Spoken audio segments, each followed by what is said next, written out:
Hello friends, and welcome to episode 2 of my podcast, Knitting with knitboop.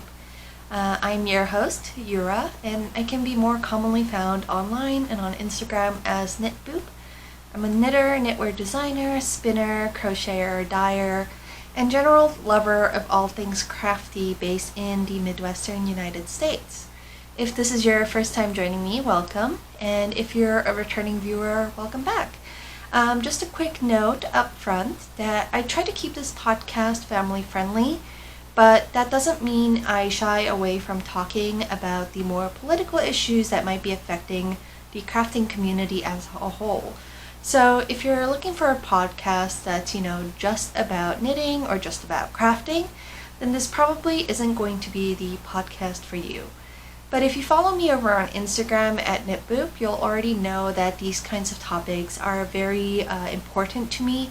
And so, if you're here from my Instagram, then welcome. And I'm really glad you're here with me today. Today, I'm joined by my cat, Dodge, who a lot of you will know from my Instagram. He decided that he's going to be sitting with me on the podcast episode today. So he's our special guest. He might run off in the middle of the episode, but that's life with cats. And now he's making biscuits on my lap. It's very cute.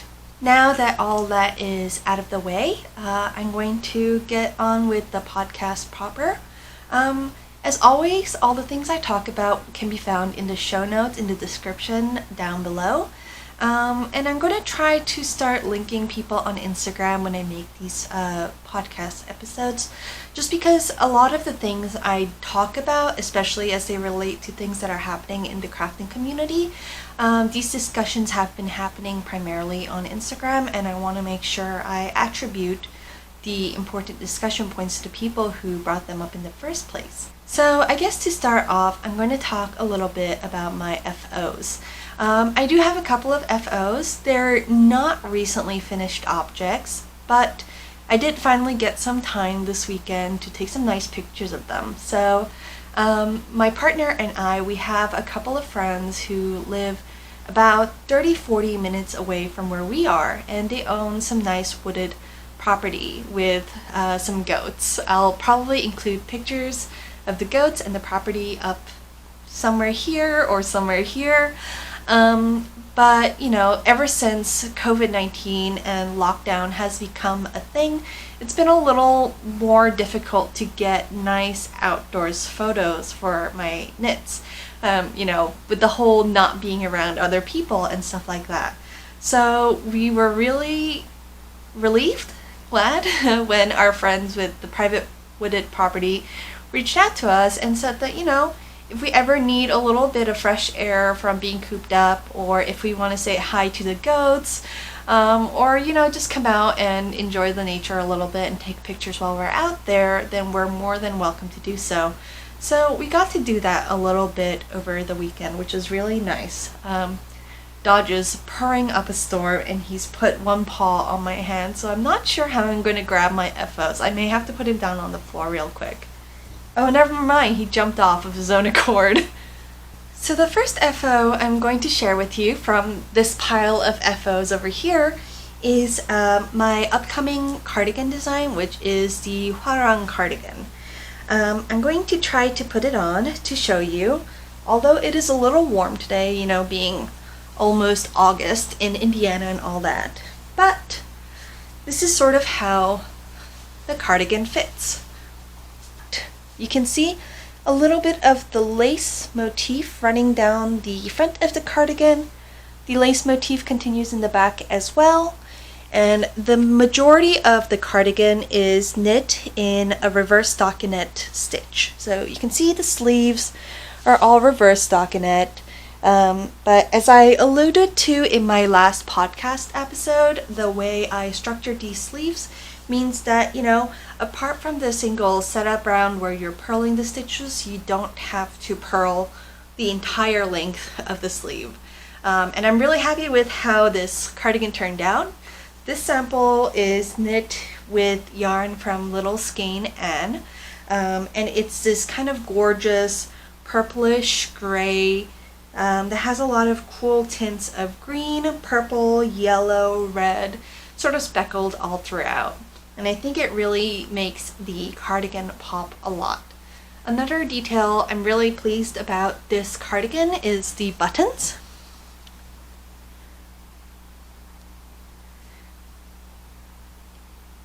So we've discussed this before, but my camcorder does not like to autofocus.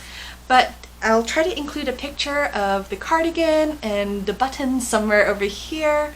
And there are these really cute ceramic buttons I found on Etsy, and they're sort of blue, and they have a stockinette stitch motif all over them, which I really love.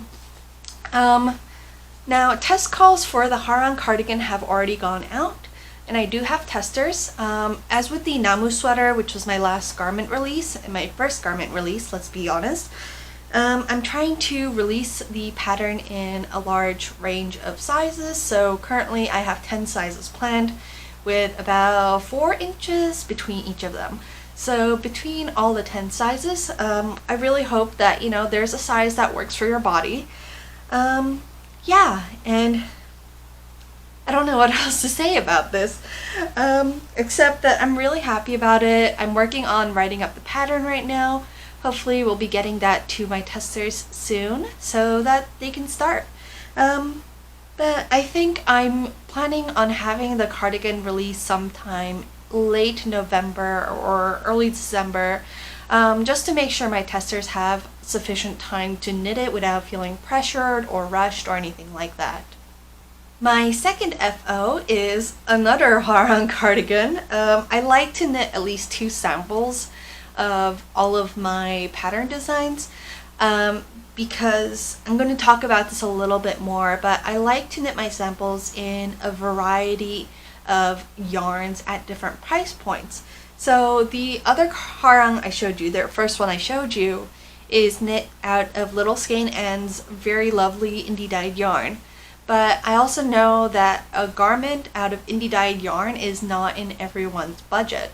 It certainly wouldn't be for me if I wasn't getting generous yarn sponsorships and yarn support from a lot of really talented dyers. So with that in mind, I knit another version of the harang cardigan. I'm going to put it on right now.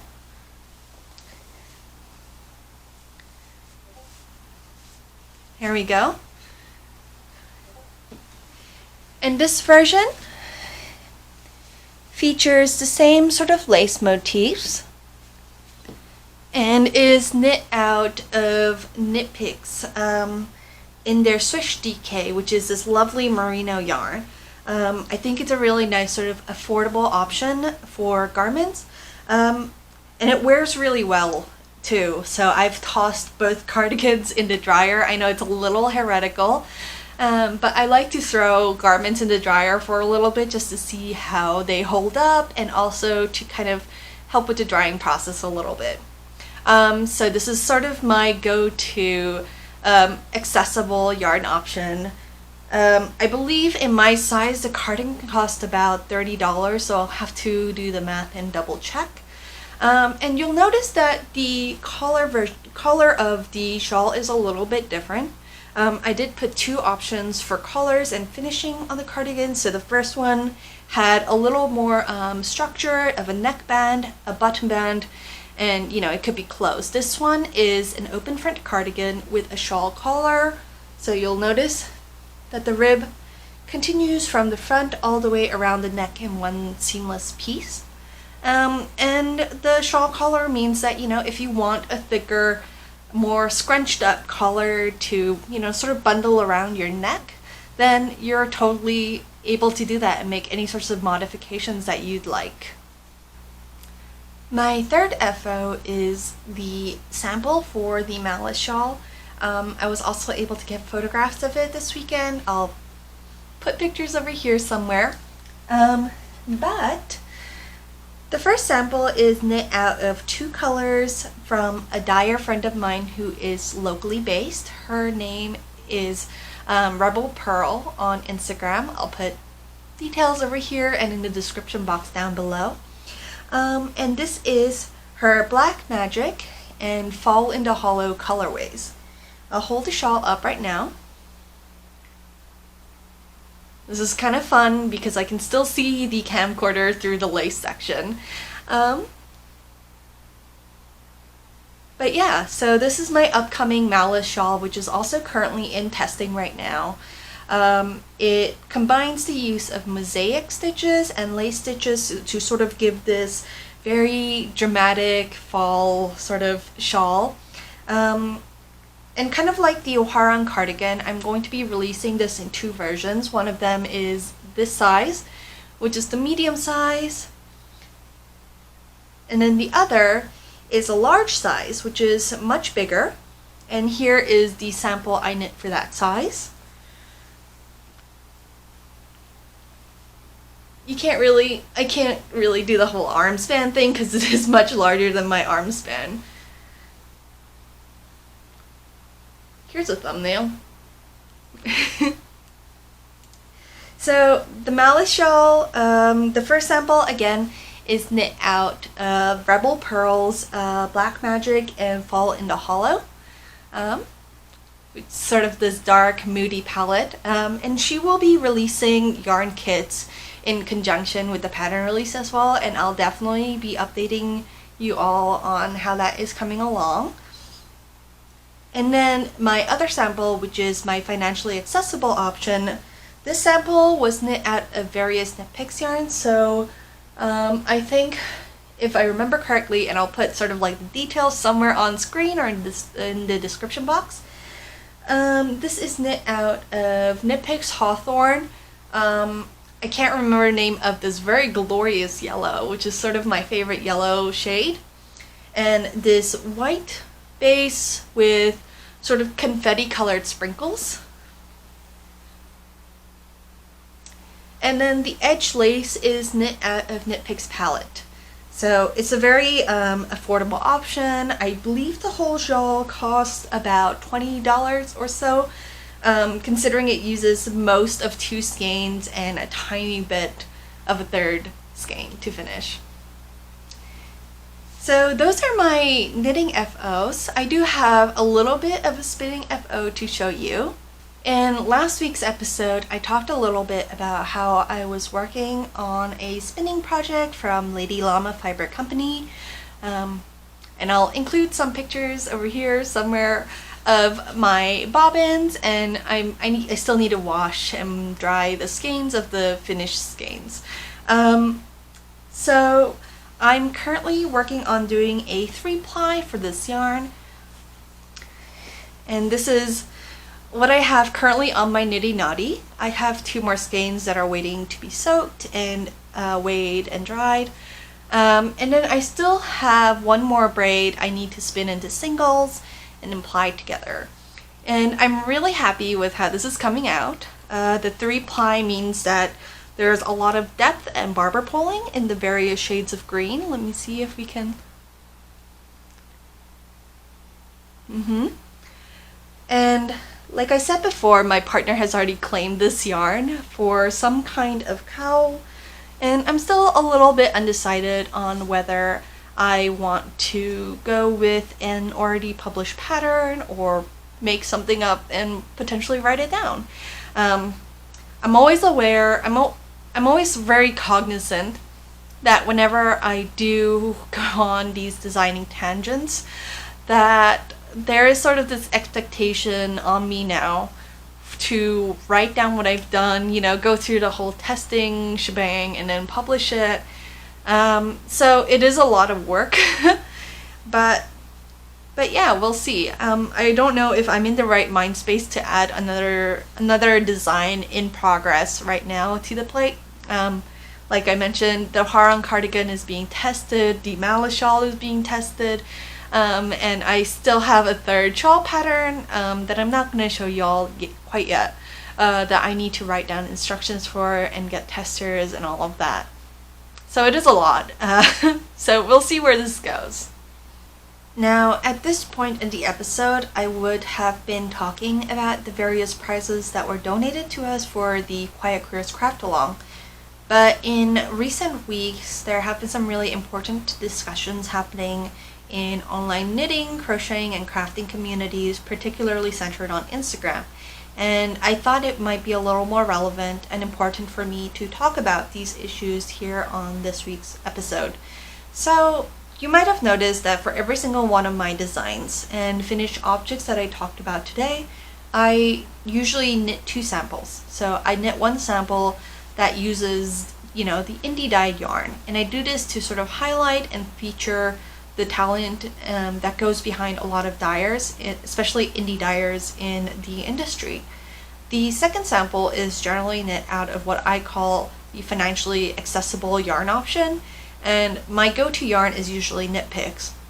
Obviously, with the goal of knitting 2 samples, the goal isn't to diminish the value of worth of either one of those samples. Obviously, both samples are going to be gorgeous. I'm saying this not to toot my own horn and say that I'm a designer of beautiful knits or whatever, but the value of the yarn used in the project does not determine the value of the finished object.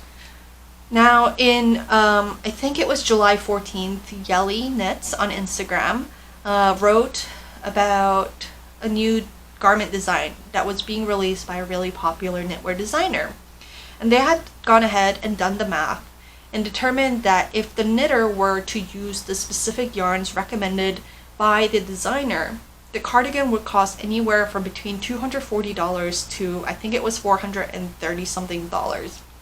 And so, obviously that is a huge financial investment, no matter what size your body is, but also, if you have a larger body, it's going to cost a whole lot more. And so this sparked this conversation about financial accessibility and the kinds of yarns that we as, producers and consumers of the knitting industry are exposed to on a daily basis. And they brought up really great points about, we need to normalize the use of more financially accessible yarns and not have expensive indie dyed yarns sort of advertised to us at every turn.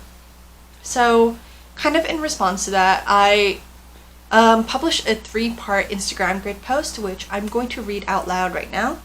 I'm reading from my phone. So, this is what I wrote. So the discussion about financial accessibility in the crafting community is making its rounds again. As what I would consider a mid-tier knitwear designer and as a graduate student, a demographic that's typically thought of as low income, here are some of my thoughts. Knitting and crafting communities in general have become extremely visual. Social media platforms like Ravelry and Instagram, while beneficial in that they provide easier access to information and resources, rely a lot on photos. A large part of what we determine to be the societal norm is consequently informed by these visuals. So whether intentional or not, the constant deluge of it patterns knit out of yarn set price for $30 plus a skein does impart a sense of needing to keep up with the Joneses, if you will. I don't think the answer to these concerns is as simple as, well, just knit the pattern out of whatever yarn you want, because that requires a level of skill and knowledge that some people might not have easy access to. Personally, I was lucky in that when I started knitting, I had ready access to a group of friends who were willing to help me with some pretty dumb and simple questions. However, I don't think I would have been as successful without those friends now, because we no longer have any local yarn stores in our area. Yes, you can Google answers and find solutions, but how do you do that if you don't even have the required skills to formulate relevant questions first? That was part 1. Part 2 of my post. This aforementioned culture of consumerism also affects people who are of high level of skill. I've had multiple testers come to me ashamed that they would need to test my patterns using crappy acrylic. Their words, not mine. Never mind that they are providing me with free labor. And these are folks who have been knitting for years, if not decades, who feel compelled to disclose their profound sense of shame, a sense of shame that has been cultivated within our consumerist community. Obviously, indie yarn dyers should be adequately compensated for their labor.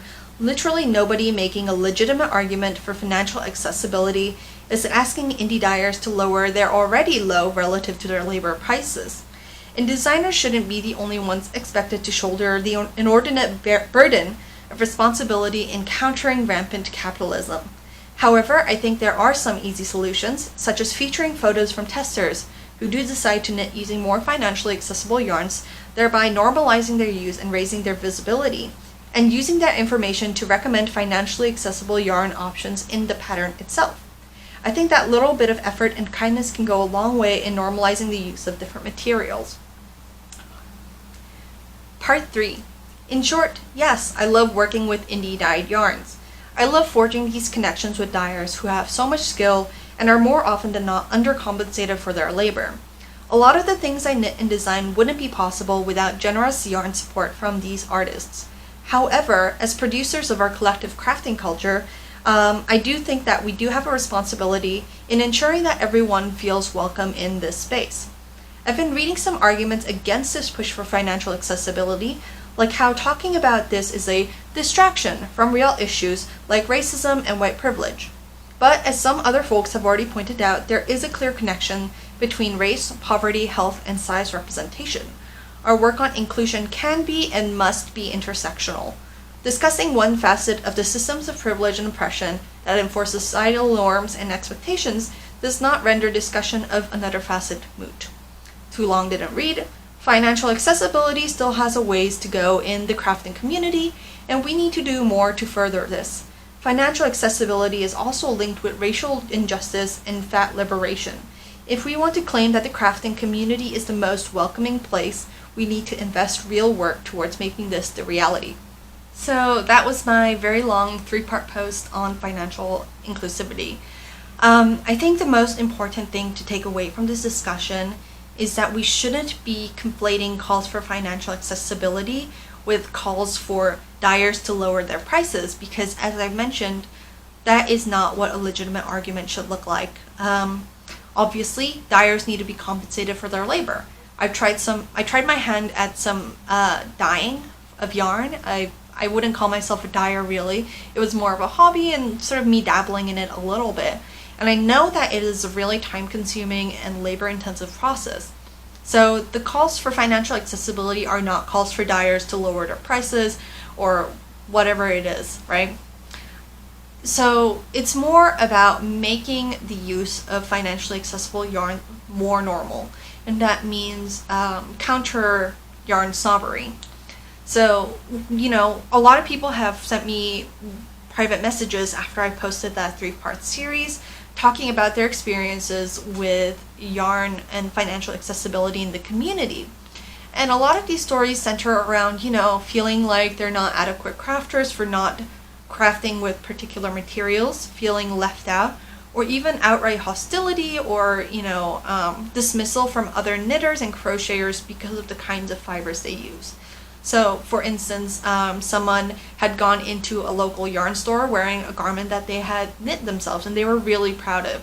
But they weren't able to afford, the high-end merino wool indie dyed yarns from the hot dyer of the month or whatever it is. And so their beautiful garment was knit out of really affordable big box yarn acrylics. And when, the ladies at the knit night were talking about, oh, that's a beautiful garment, what yarn did you make it out of? And they replied that it was made out of big box acrylic, they immediately turned hostile and was like, oh, that's not a real garment. You should try knitting with merino, or you should try knitting with wool. And so it's this outwards hostility and dismissal that we're arguing against when we talk about financial accessibility, not the price of the indie yarns themselves.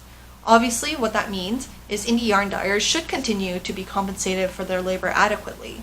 But also, we as designers and we as knitters and producers of this collective crafting community and crafting culture, as participants on online forums like Instagram, we should try to normalize the use of more affordable yarns, whether it's knit picks or big box acrylics, such as those you can find at Michael's and Joann's.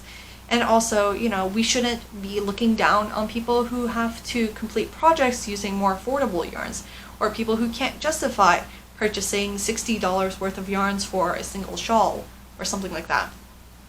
So, basically, the point of their argument is no, we're not asking for indie dyers to lower their prices. We're not asking for, people to undermine their living and income and whatnot. But we're asking for space at the table for people who can't justify or can't afford these kinds of options. Because all of these claims about the crafting and knitting community being so welcoming and kind, all of that is kind of moot when, you know, someone goes into a yarn store and they're told that they're not a real knitter or a real crafter because they don't drop $60 on a single shawl. So this discussion on financial accessibility actually segues quite neatly into the thing I want to talk about next, which is Ravelry. So a lot of the arguments against financial accessibility bring up the fact that, you know, knitters should learn yarn substitution on their own.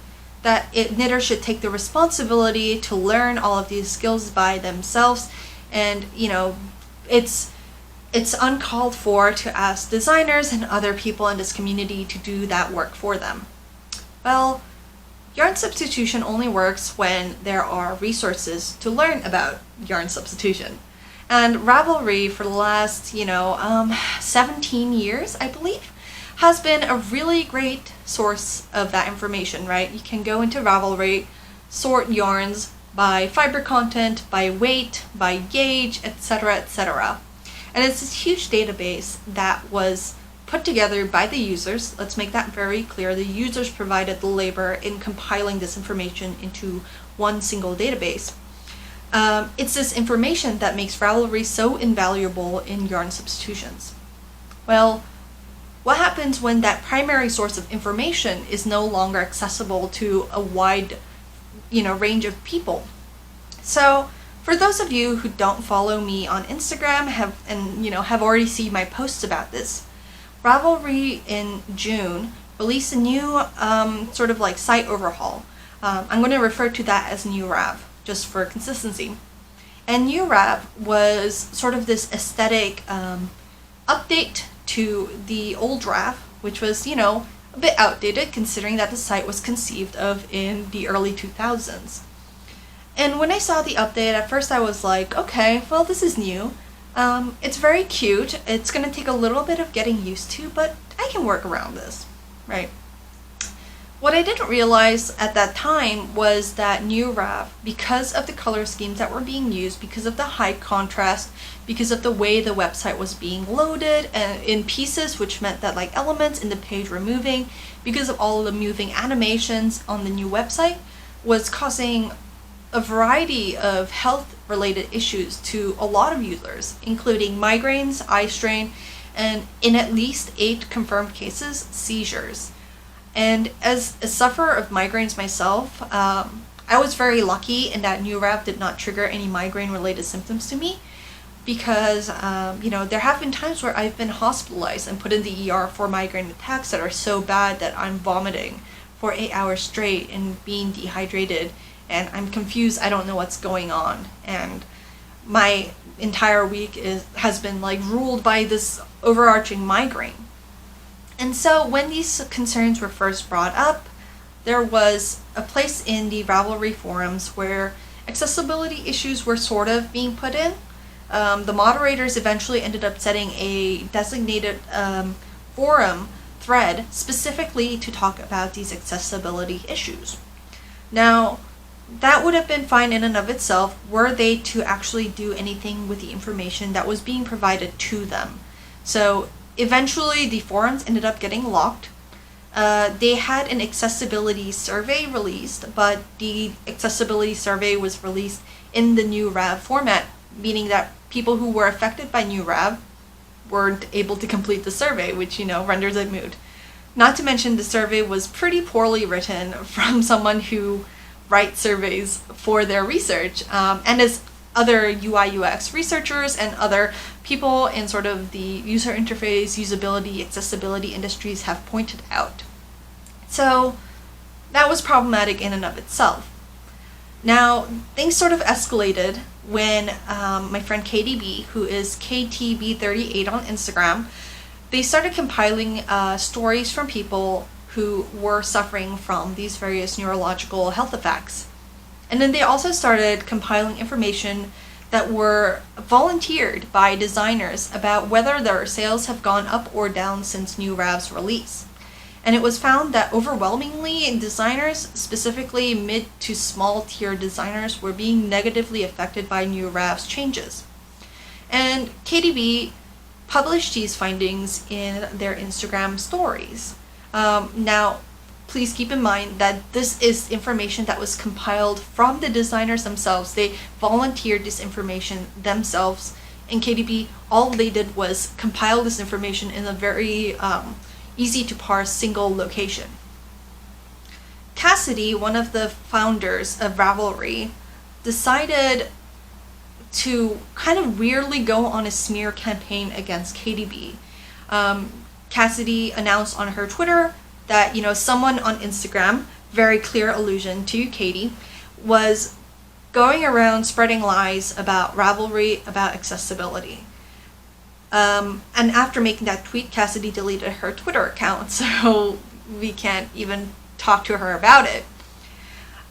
And quite recently, people who have been sending emails to Ravelry about these continued accessibility issues have been getting responses that are saying, we've had a doctor look at the website and they've concluded that there's nothing about it that causes migraines or seizures, and that, all of these experiences, people who are experiencing migraines and seizures are lying. And that's extremely hurtful from someone who does have migraines, who does have an invisible disability, to have this sort of company that you trusted, that you used as a primary source of information for one of your favorite hobbies, like a platform that allowed for a lot of community building, to come out and tell you that you are a liar. Obviously, they didn't specify why we might potentially be lying, and a lot of this harkens back to sort of misogynistic ideals about, women who are hysteric and hypochondriacs about their symptoms, about migraines. Migraines affect women 3 times more likely than men do. So this was just mind-boggling to me that a community platform that prides itself on being inclusive and progressive in its values and ideals is suddenly coming forth and saying that people with invisible disabilities are lying and do not matter. And that's very problematic, and we call that gaslighting. Basically saying, no, your migraines and seizures are all in your head. Like the 8 people who've had seizures, who have been confirmed to have seizures resultant from exposure to Ravelry's new site design, they've lost their driver's licenses. They can't drive anymore.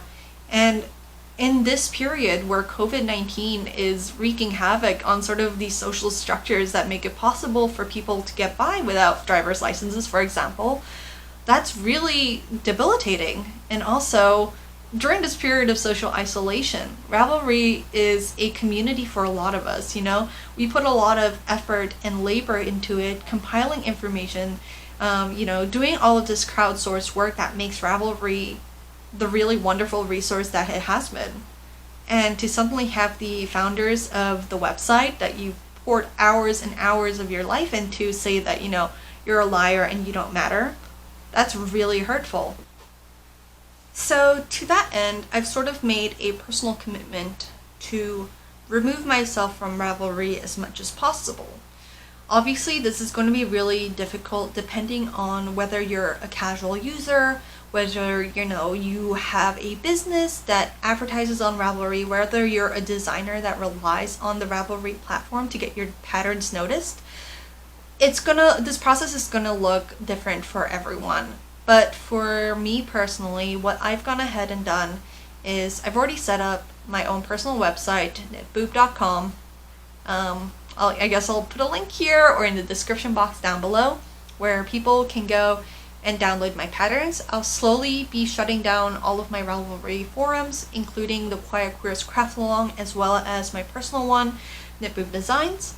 And I'll be removing links to any Ravelry pages from my Instagram bio or my website or anything like that. I also probably won't be releasing any more patterns on Ravelry. I'll keep the ones I have currently on the site, although I don't have download links available to them anymore. If you click the download pattern, you'll be redirected to my website. and every single one of my patterns on Ravelry has a little blurb on why my patterns are no longer available to download on Ravelry, given their stance on accessibility issues. And yeah, I'll continue through my support behind Fiber Club, which I've talked about a little bit in my last week's episode, is a Ravelry alternative that's being spearheaded by Lisa Makes Things. And this platform was, derived as a result of Ravelry's mind-boggling stance on accessibility. So if you're able to, I'll include a link to Fiber Club's Patreon down below. I know I will be starting to support Fiber Club through their Patreon, and even if you can't afford to financially support them at the moment, go give them a follow on Instagram. They put all of their updates there. Lisa is good people, and I know she'll do right by the community and involve all of us in major decision making and things like that. So yeah, today I think what I'm going to do is download all of the patterns from my Ravelry library so I'm no longer dependent on that, and continue to try to find alternatives to Ravelry downloads when looking for new patterns. Yeah, I guess this is all just super disappointing. Like, this is the last thing anybody needed in 2020, I think, given all of the other terrible things that are going on in our day-to-day lives. And it's just mind-boggling how Ravelry has decided to, they've decided this is the hill they're going to die on. And it's so sad, because, a lot of usability experts, like a Stitch in the Middle, they've done really great analyses on why Ravelry is failing its users currently. I've seen posts on Twitter from accessibility companies who have offered to do pro bono work for Ravelry to make their site more accessible to its users, and Ravelry just flat out refuses to acknowledge that, and it's really disappointing. So I guess that brings us to the next thing. What can you do personally to, disentangle yourself from Ravelry and or hold the company accountable? Well, since Ravelry has sort of disabled comments on all of their Instagram, it's impossible to reach them there. But I believe you can still, reach out to them or at least tag them in tweets on Twitter. You can also, send them emails, although it seems like they're just sending out mass replies now. They're not really bothering to read every single email now about accessibility particularly. You can also look for alternatives to Ravelry. So I know a lot of designers like myself have started migrating the patterns to their personal websites or to Payhip or to Lovecrafts. So supporting designers that way is a really good way for you to still, continue getting really great patterns, but remove that sort of financial support for Ravelry. If you are a designer, no matter where you are in sort of your reach and audience, Sarah M Goodwin has drafted an open letter to Ravelry that she has put together in a Google Doc, and you can fill out a Google form to sign it and add your name to the signatures. I believe we're at about 300 signatures now. I'll include a link to it in the description box, but if you are a designer and you're affected by Ravelry and you want your voice heard, signing that form is a really great way to do it. I believe Sarah is sending out the open letter pretty soonish, but I think she's going to do a second wave of signatures. So yeah, definitely check out her Instagram and or the Google Doc. Again, I'll put all the descriptions, all the things I talk about in the description box down below in the form of links. So if you're interested in signing that, please, please, please do that. So that's kind of everything for knitting, crafting related topics. I know this is a really unsatisfying end to this podcast episode, but I have also been sitting here recording for about an hour and my voice is starting to kill me. So I guess this is where I'll wrap up for now. But yeah, thank you for joining me on this very serious episode. And I hope the rest of your weekend goes smoothly and, Happy crafting. Thanks, y'all.